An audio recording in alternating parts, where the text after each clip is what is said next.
Explorando as Escrituras com missionário Guilherme Lemos. Graça e paz, você que talvez chegou agora, você que estava já nos acompanhando na programação. Hoje o Senhor tem para falar conosco, através do Explorando as Escrituras, a respeito de a coragem de ser cancelado. É muito falado a respeito da coragem para enfrentar diversas coisas que nos levam a situações confortantes. Afinal, muitas vezes o motivo de nós batalharmos é termos uma situação mais confortável, seja financeiramente ou em diversas áreas da nossa vida. Mas hoje eu quero trazer para você uma reflexão a respeito das Escrituras, que nos mostra a nossa coragem precisa nos levar a um nível de estarmos dispostos a sermos cancelados pela sociedade. E para que nós possamos refletir a respeito desse tema, desse assunto, nós utilizaremos o livro de Lucas, no capítulo 12.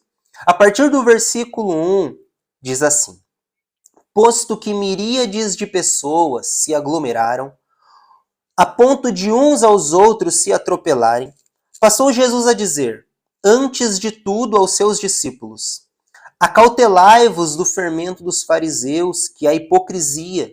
Nada há encoberto que não venha a ser revelado, e oculto que não venha a ser conhecido. Porque tudo o que dissertes às escuras será ouvido em plena luz. E o que dissestes aos ouvidos no interior da casa será proclamado dos eirados. Digo-vos, pois, meus amigos, não temais os que matam o corpo e depois disso nada mais podem fazer. Eu, porém, vos mostrarei a quem deveis temer. Temei aquele que depois de matar tem poder para lançar no inferno. Sim, digo-vos, a esse deveis temer. Não se vendem 5 pardais por 2 asses? Entretanto, nenhum deles está em esquecimento diante de Deus. Até os cabelos da vossa cabeça estão contados, todos contados. Não temais, bem mais valeis do que muitos pardais. Digo-vos ainda, todo aquele que me confessar diante dos homens, também o Filho do Homem o confessará diante dos anjos de Deus. Mas o que me negar diante dos homens, será negado diante dos anjos de Deus. Todo aquele que proferir uma palavra contra o Filho do Homem, isso lhe será perdoado. Mas, para o que blasfemar contra o Espírito Santo, não haverá perdão. Quando vos levarem às sinagogas e perante os governadores e as autoridades, não vos preocupeis quanto ao modo por que respondereis, nem quanto às coisas que tiverdes de falar. Versículo 12.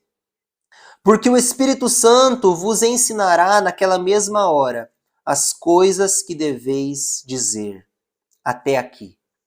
Irmãos, o contexto que nos leva até aqui, no capítulo 12, é no capítulo 11, quando Jesus inicia com uma oração, ensinando, na verdade, os discípulos como eles devem orar, o Pai Nosso que estais no céu.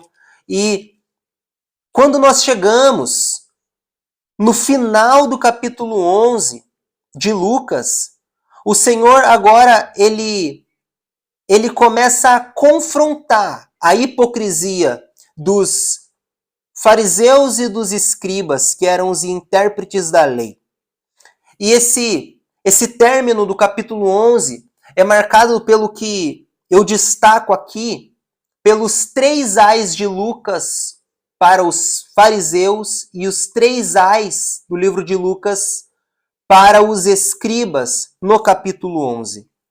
Quando o Senhor começa a exortar os fariseus, primeiramente nós vemos no versículo 42 escrito assim: Mas ai de vós, fariseus, porque dais o dízimo da hortelã, da arruda e de todas as hortaliças.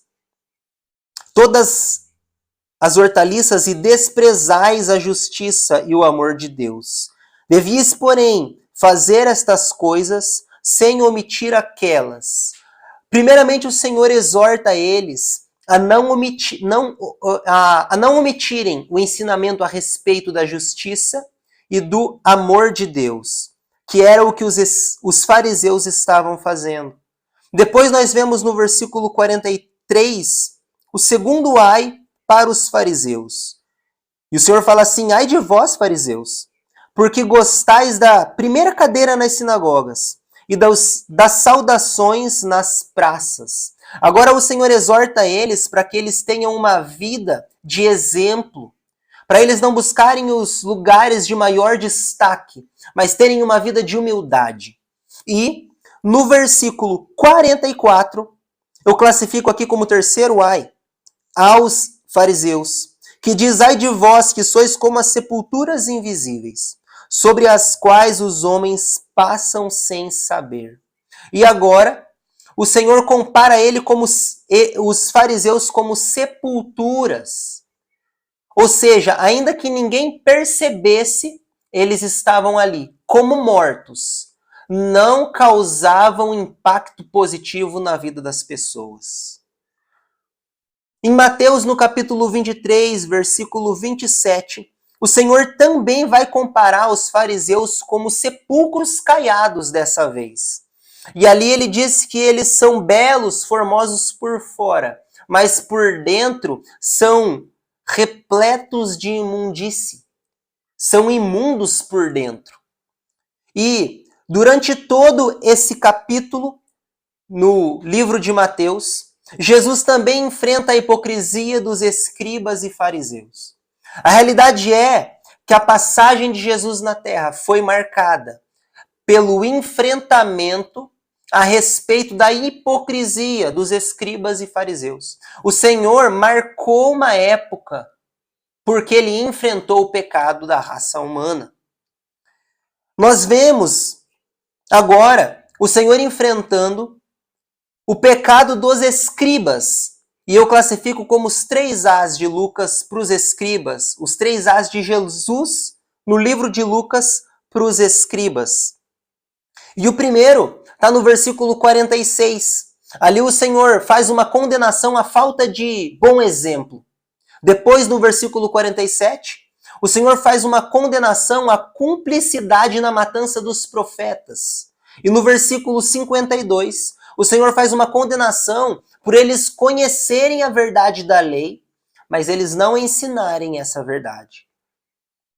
Como haveria-se de se esperar, já era esperado, o término do capítulo 11 é marcado por os escribas e fariseus tramando uma perseguição contra o Senhor. Diz assim, com o intuito de tirar das suas próprias palavras motivos para o acusar. E na realidade, durante toda a sua trajetória aqui na terra, assim como o Senhor marcou um tempo por confrontar o pecado, não apenas isso, claro, o Senhor, ele ensinava a verdade com curas e milagres, mas o Senhor marcou uma época por ser perseguido. O ápice da passagem de Jesus na terra foi quando ele foi para a cruz do Calvário. A boa notícia para nós é que o Senhor não ficou lá. Ele ressuscitou ao 3º dia. Apesar de ser levado à cruz do Calvário de uma maneira injusta, por não terem motivo do que o acusar, eles os levaram até lá de uma maneira injusta, covarde. Mas até naquele momento o Senhor nos mostrou um ato de humildade e de coragem. O Senhor foi o maior exemplo para nós de um homem que teve coragem de enfrentar um sistema sabendo que seria cancelado por esse sistema. O cancelamento de Jesus fala-se a respeito da morte dele na cruz do Calvário. E hoje, olhando para Jesus, eu quero que o Senhor fale conosco e creio que o Senhor tem uma mensagem para nós a respeito da coragem que nós precisamos exercer. enfrentando um sistema corrupto na terra, para que possamos glorificar o nome de Deus. Apesar das nossas limitações, o Senhor quer nos usar. Basta que nós coloquemos a nossa vida à disposição dele, e o mais ele fará. Quando nós olhamos para o capítulo 12, depois de entendermos o que estava acontecendo, o primeiro versículo do capítulo 12 é marcado porque o Senhor separa para si os seus discípulos. E ele vai ter uma conversa com os discípulos. Em Mateus, no capítulo 10, Mateus ele explana melhor essa passagem e ele explica que o Senhor vai enviar os discípulos para uma missão. E agora, ele fala com os discípulos a respeito da perseguição que eles haveriam de passar. Ele começa falando, olha, não levem nada. Essas coisas que fazem vocês confiarem na força do próprio braço, da própria sabedoria, não levem. Eu vou cuidar de vocês. E ainda no versículo 1, o Senhor fala assim para os seus discípulos, e é como ele inicia essa conversa com os discípulos. Acautelai-vos do fermento dos fariseus, que é a hipocrisia. E o Senhor começa falando para eles a respeito de hipocrisia, comparando ela com um fermento. Fermento esse que, quando é colocado diante de uma massa, ninguém vê, mas ele está ali e ele age nessa massa. E o Senhor começa a falar para eles, olha, acautelai-vos. O versículo 2 e 3 é marcado, digamos assim, se fosse resumir aqui, pelos olhos do Senhor que estão patentes a todas as coisas. Os olhos do Senhor que estão vendo todas as coisas. Diz assim, nada há encoberto que não venha a ser revelado. E o versículo 2 e 3 nos mostra que ainda que ninguém consiga ver muitas vezes esse fermento no meio da massa do pão, essa hipocrisia que os fariseus e os escribas exerciam no meio do povo, o Senhor tudo contempla. E o Senhor começa a ensinar aos discípulos que ele é o que tudo vê. Ele conhece todas as coisas, ele é onisciente, onipresente, onipotente. Primeira coisa que nós precisamos aprender aqui é que para nós enfrentarmos um sistema corrupto nessa terra, para não nos amoldarmos a ele, nós precisamos reconhecer quem Jesus é. Sabendo que Jesus conhece todas as coisas, ele é a própria sabedoria, sabendo que o Senhor tem o domínio de todas as coisas, o poder sobre todas as coisas. Nós precisamos agora nos prostrar diante dele. Tanto que o Senhor está falando para discípulos. O Senhor chega para os 12 e começa a ter uma conversa com eles à parte. E o que nos difere da multidão e o que nos difere de ser discípulo de Jesus? O próprio versículo nos mostra que o hipócrita, ele não é o discípulo de Jesus. O Senhor começa a fazer uma distinção entre os fariseus e os discípulos. Aquele que quer seguir a Jesus e aquele que continua lavado no pecado. Sabemos que para ser discípulo precisa ter coragem de ser cancelado, perseguido, odiado por amor ao nome de Jesus. Mas Mateus, lá no capítulo 10, no versículo 23, falando a respeito desse mesmo cenário, ele vai explanar de uma maneira mais expressiva. E ele diz assim, sereis odiados de todos por causa do meu nome. Aquele, porém, que perseverar até o fim, esse será salvo. Jesus estava preparando os discípulos para uma grande perseguição que se levantaria contra os cristãos. E o que Jesus faz? Passando aqui pela terra, ele dá o maior exemplo de coragem. Mas ele ensina os discípulos como eles deveriam enfrentar um sistema que tinha sido construído. Um sistema contrário à palavra de Deus.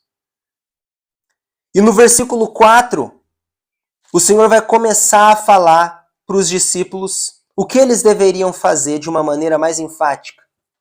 E ele fala assim: digo-vos, pois, amigos meus, não temais os que matam o corpo, e depois disso nada mais podem fazer. Eu, porém, vos mostrarei a quem deveis temer. Temei aquele que depois de matar tem poder para lançar no inferno. Sim, digo-vos, a esse deveis temer. Nós vamos observar aqui que a partir do versículo 4, seguem-se 4 versículos que enfatizam uma palavra: temor. E o Senhor começa a enfatizar a respeito de a quem nós devemos temer por causa do nível da perseguição que eles sofreriam. O nível da perseguição que a igreja passaria na terra e que estava sendo iniciada através de Jesus. Na realidade, já tinha sido iniciada quando os profetas foram perseguidos. Mas agora, o Senhor estava falando que essa perseguição se agravaria. E qual era essa perseguição? Ao que eles não deveriam temer? Qual era o nível de perseguição que eles enfrentariam? Eles tinham que estar prontos, por exemplo, Tiago tinha que estar pronto para ser decapitado, pois foi assim que ele morreu. João tinha que estar pronto para ser jogado vivo em óleo fervente, pois ele foi torturado assim. Pedro tinha que estar pronto para ser crucificado de cabeça para baixo, por amor ao nome de Jesus. Nós vemos na história que um discípulo do apóstolo João, chamado Policarpo, estava disposto a ser queimado vivo por amor ao nome de Jesus. Quando nós caminhamos mais na história, nós encontramos Richard Wurmbrand, um pastor preso pelo regime comunista ateísta na Romênia. E ele estava pronto para ser preso e torturado por esse regime. Hoje, os cristãos precisam estar prontos para enfrentar sistemas que se opõem à palavra de Deus.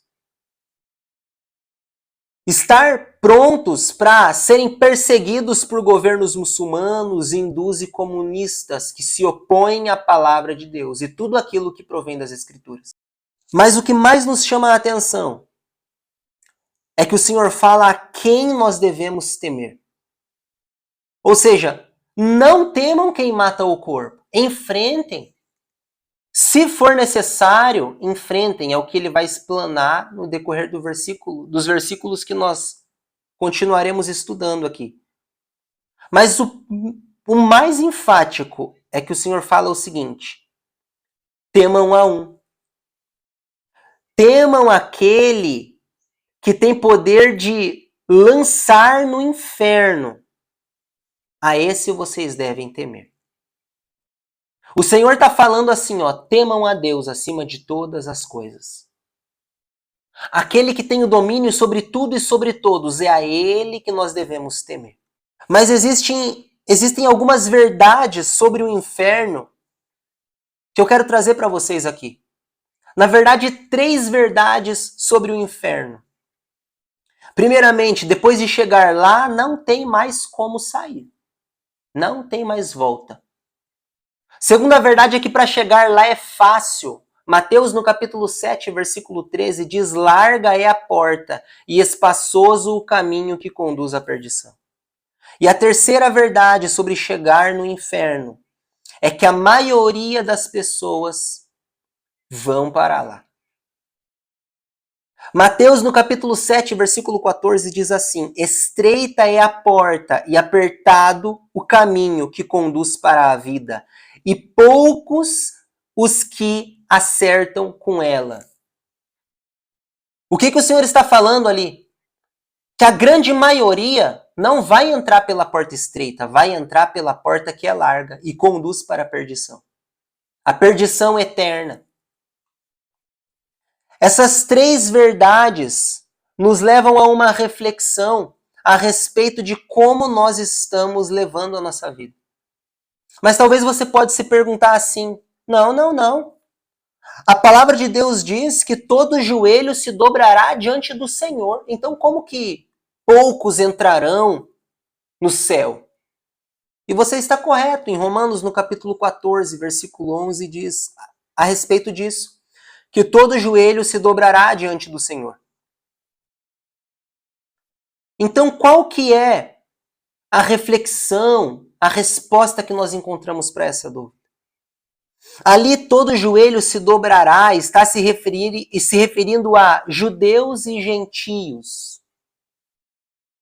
Então, não importa a raça, não importa a sua cor, não importa o seu status financeiro. E no contexto que estava sendo escrita a carta de Romanos, não importa se é judeu ou gentio. Não importa se você é judeu ou se você é romano. Não importa. Desde que você confesse a Jesus como o único e suficiente Salvador. Mas Tiago, no capítulo 2, versículo 19, diz bem assim: crês tu que Deus é um só? Fazes bem. Até os demônios creem e tremem. O que nos mostra aqui é que crer em Jesus não basta. Porque até o inimigo das nossas almas crê. Mas ele não vive essa verdade. Tanto que ainda em Tiago, no capítulo 2, mas agora no versículo 26, vai dizer o seguinte: porque assim como o corpo sem espírito é morto, assim também a fé sem obras é morta. Então, as obras fazem parte da visão do cristão, fazem parte da vida do cristão. Nesse mesmo texto de Tiago, o Senhor exemplifica boas obras através da vida de Abraão, que Abraão teve ousadia, coragem para oferecer o seu filho para ser crucificado. E o Senhor falou: epa, não precisa. Eu vou prover o cordeiro. Mas a fé de Abraão foi justificada não só pela fé, porque ele creu, foi pelas obras. E é o que Tiago explica. Então nós aprendemos que a boa obra é caracterizada pelo sacrifício.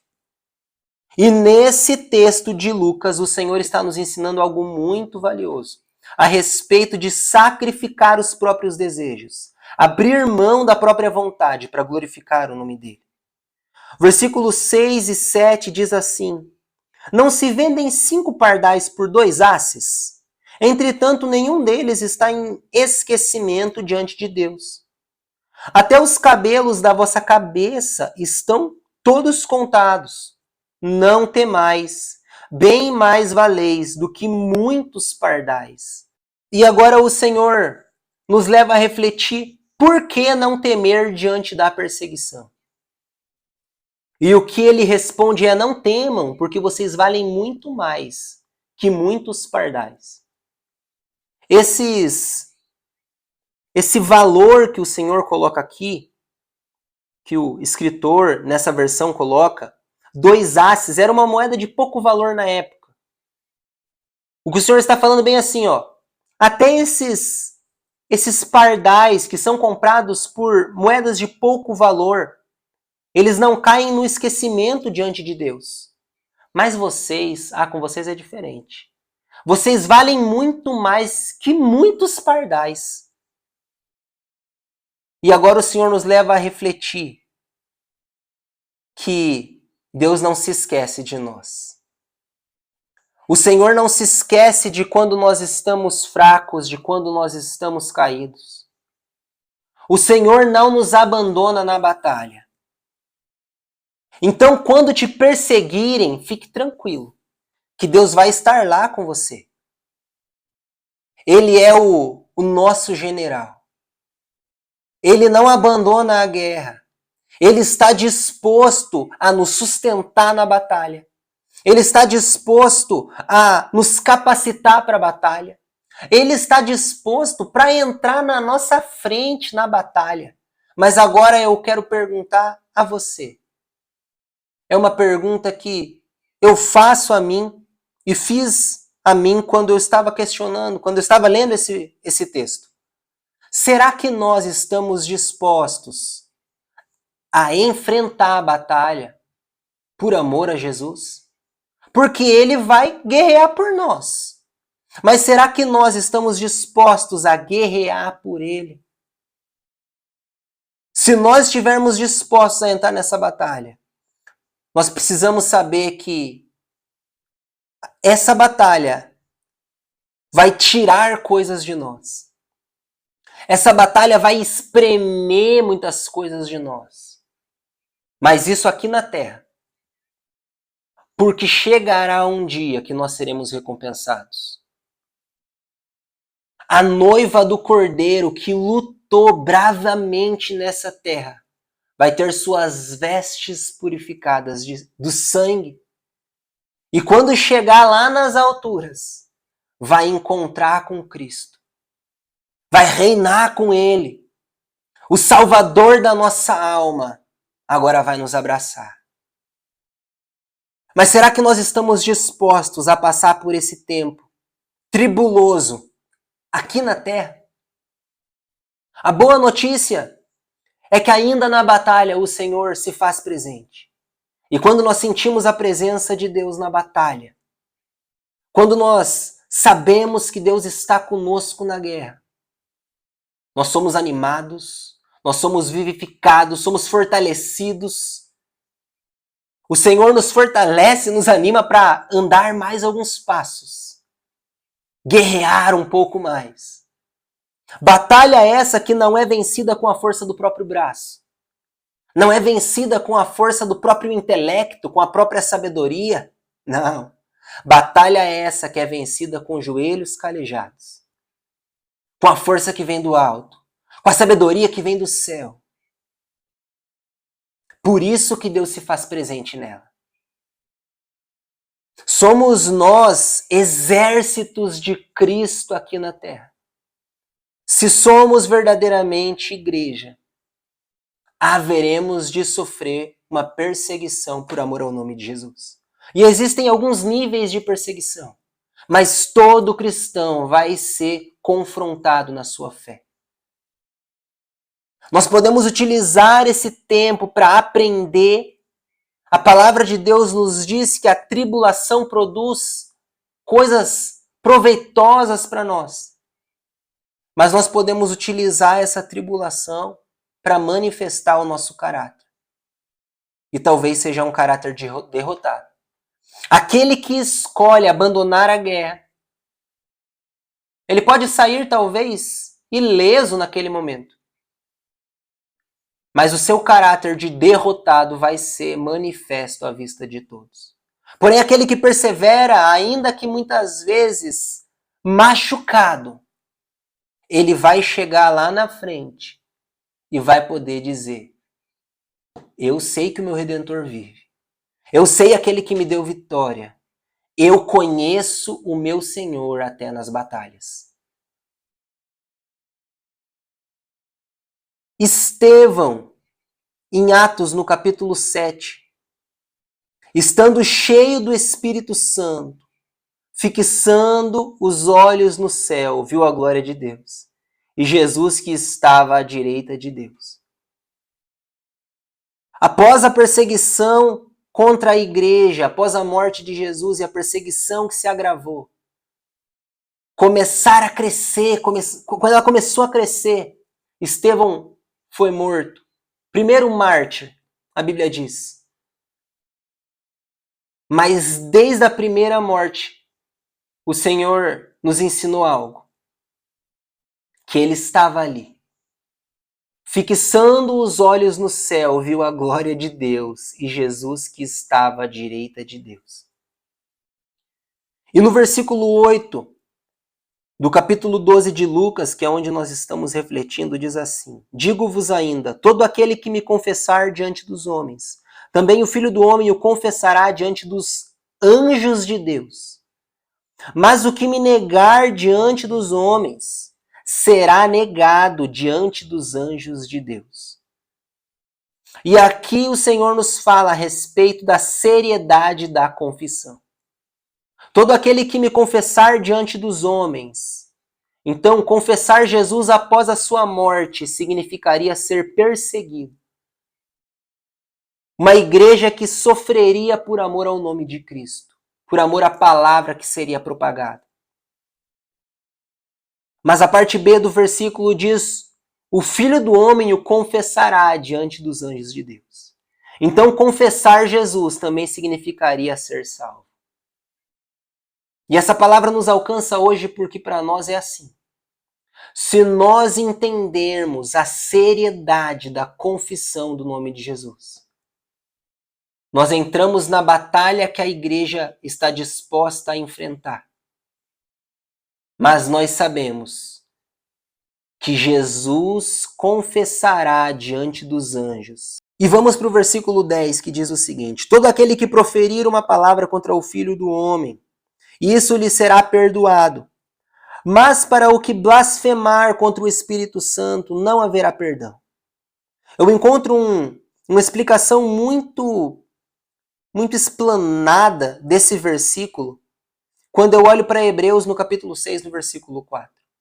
Diz assim: é impossível, pois, aqueles que uma vez foram iluminados e provaram o dom celestial e se tornaram participantes do Espírito Santo e provaram a boa palavra de Deus e os poderes do mundo vindouro e caíram, sim, é impossível outra vez renovados para o arrependimento, visto que de novo estão crucificando para si mesmos o Filho de Deus e expondo a ignomínia.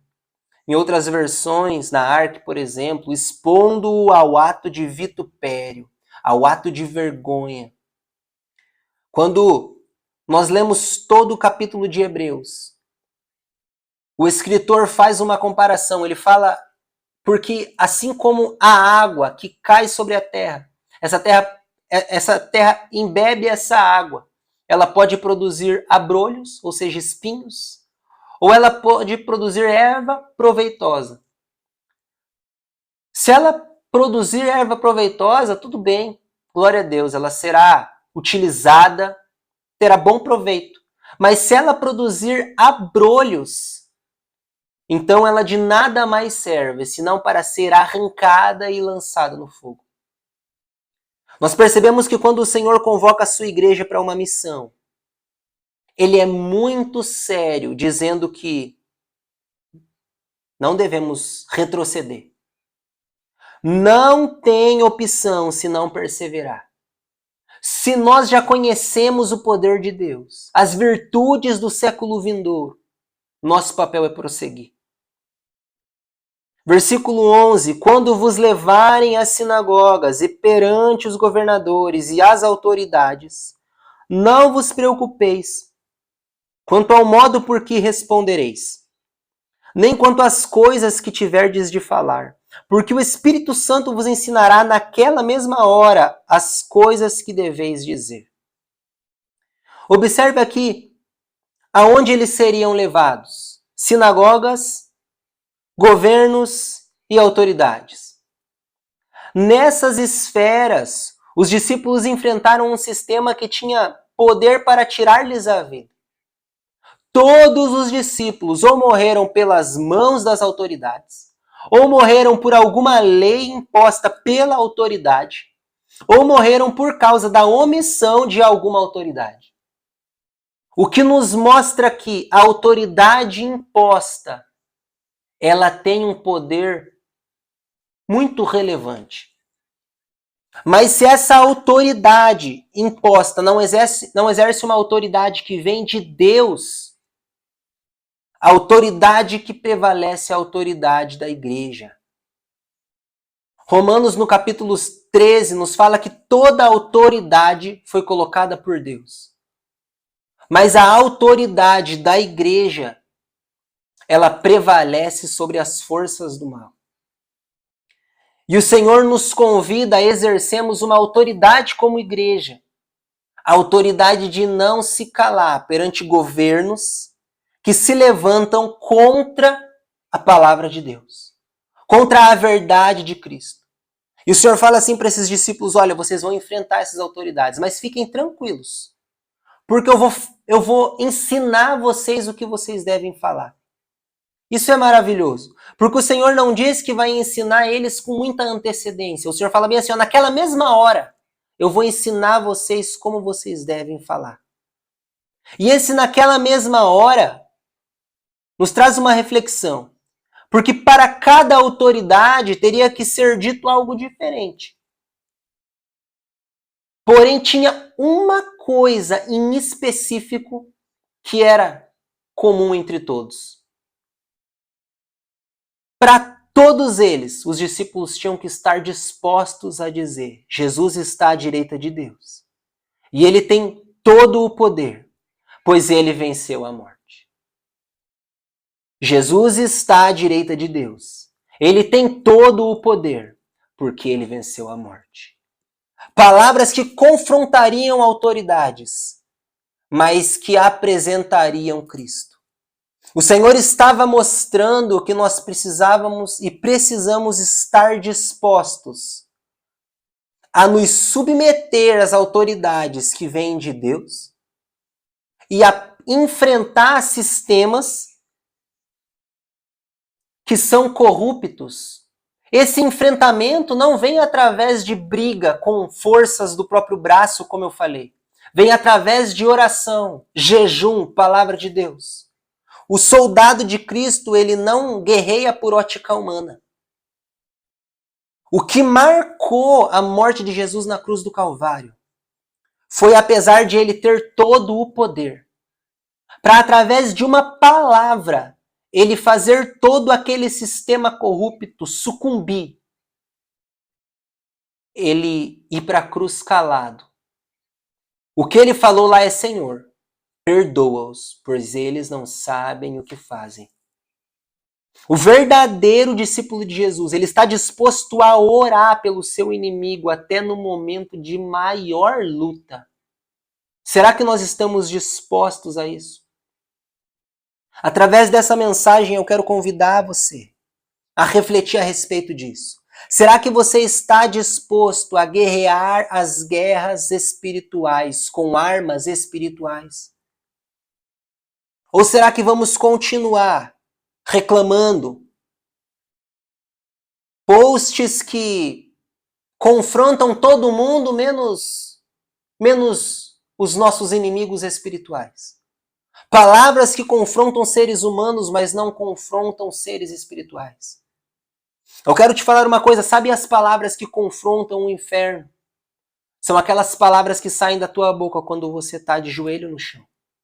E eu não estou falando que você deve andar prostrado diante de um sistema corrupto, muito pelo contrário. Precisamos estar dispostos a, de cabeça erguida, declarar: Jesus está à direita de Deus. Ele tem todo o poder, pois ele venceu a morte. Por ele nós vivemos, por ele nós morremos. E orarmos por um sistema que glorifique a Deus. Então, para concluirmos, nós precisamos enfrentar sistemas corruptos, pois isso foi um ensinamento de Jesus. Enfrentar sistemas corruptos com armas espirituais. Precisamos ser perseguidos por amor a Cristo. Mas isso é uma virtude do discípulo. Por isso que isso vai acontecer. E Deus não nos abandona na batalha. Então, que o nome de Jesus seja glorificado na tua vida. Que você seja abençoado por essa mensagem. Semana que vem nós temos mais uma reflexão. Eu quero convidar você a compartilhar essa mensagem, quero convidar você a abençoar alguém através das suas redes sociais, enfim, que Deus use a tua vida. Seja um mensageiro do Senhor. Pode orar comigo? Senhor, em nome de Jesus, Deus, nós glorificamos a Ti porque o Senhor é santo, o Senhor é digno. Verdadeiramente não há outro além de Ti, Pai. Tu és o mesmo hoje, ontem e eternamente. Obrigado, Pai, pela Tua graça que nos alcançou. Nós oramos para que o Senhor nos dê força para enfrentarmos sistemas que confrontam o Teu Evangelho. E em nome de Jesus, que a nossa oração, Pai, não seja cancelada antes de chegar aos Teus ouvidos por causa da nossa hipocrisia, mas que vivamos uma vida de santidade para a glória do Teu nome. Nós oramos nesse dia pela nossa nação, Jesus. Oramos, Pai, para que o Senhor fortaleça os governos que foram estabelecidos com prudência, os sistemas que foram estabelecidos para glorificar o Teu nome. Mas que o Senhor derrube e continue derrubando os sistemas que não vão de acordo com a Tua palavra. Os sistemas que confrontam o Teu Evangelho, Pai, e que se opõem à Tua palavra. Essa é a nossa oração, Deus, em o nome santo de Jesus. Amém. Glória a Deus.